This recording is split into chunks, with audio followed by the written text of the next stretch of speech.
I love pesto. Fresh pesto, please, not the jarred crap. I make it in this lovely little food processor, and I use it on pastas and pizzas and all sorts of wonderful things. And I'm going to teach you how to make your own.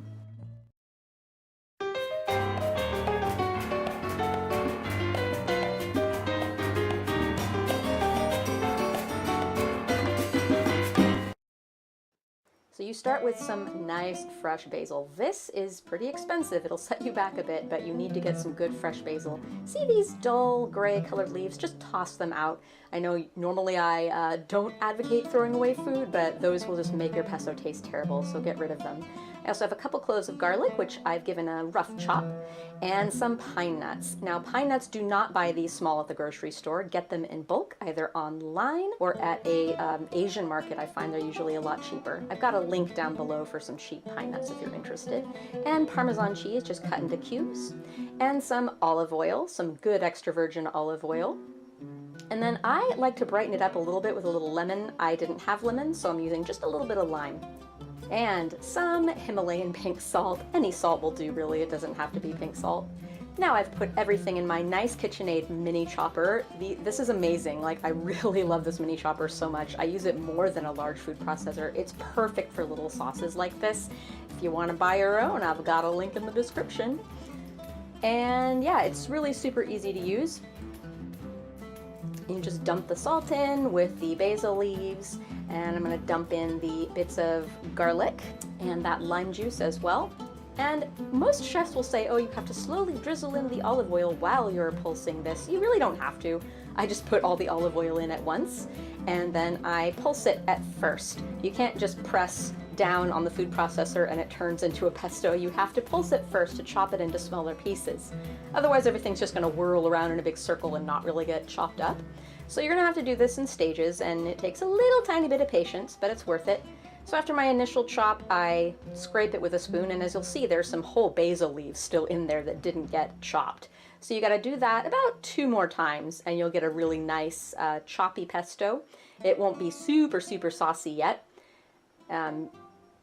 But once it's at this stage, not quite super saucy, that's when I like to add the rest of my ingredients. So I held off on the pine nuts and the cheese earlier, but I'm adding them in now. And this is where you grind those in. And you'll find once you start grinding the cheese in particular, it starts to really take on that, that spready consistency with the extra fat and the dairy solids in there.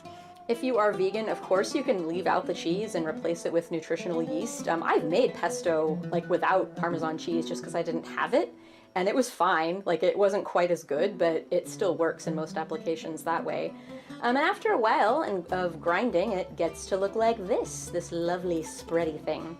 Oh, and incidentally, you can also use like other nuts. It doesn't have to be pine nuts. You could use almonds, walnuts, anything. You could use a different herb other than basil, if basil isn't your thing.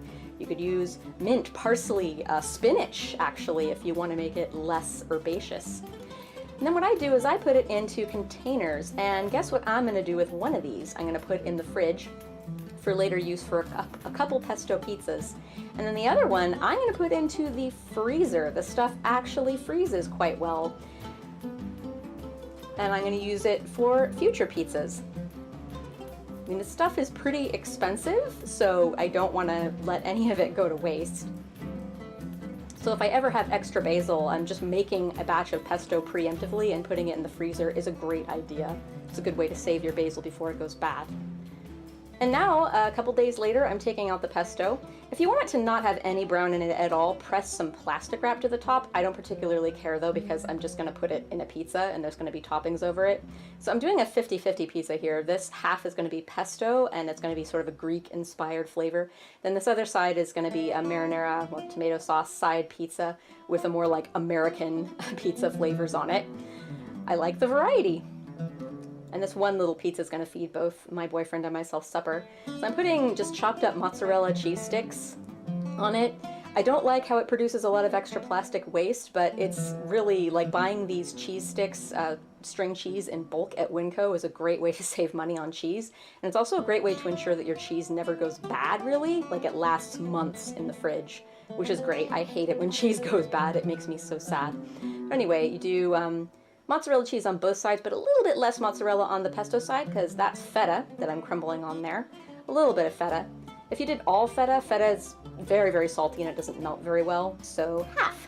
And then those were artichoke hearts and olives on both halves and red onions and tomatoes on the Greek pizza side. Then on the American pizza side, I'm just finishing up with lots of pepperoni. I like layering it on top of itself like that to just get as much pepperoni as possible because it shrinks in the oven while it's cooking.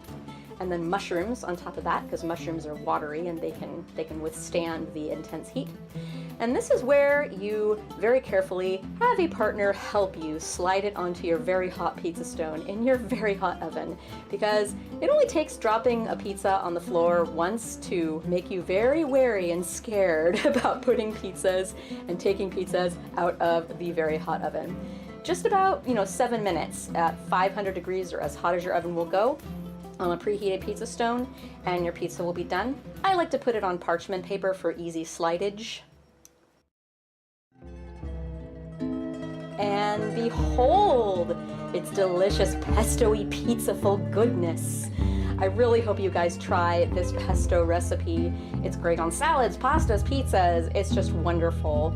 And it's a little pricey, but I think worth it every once in a while.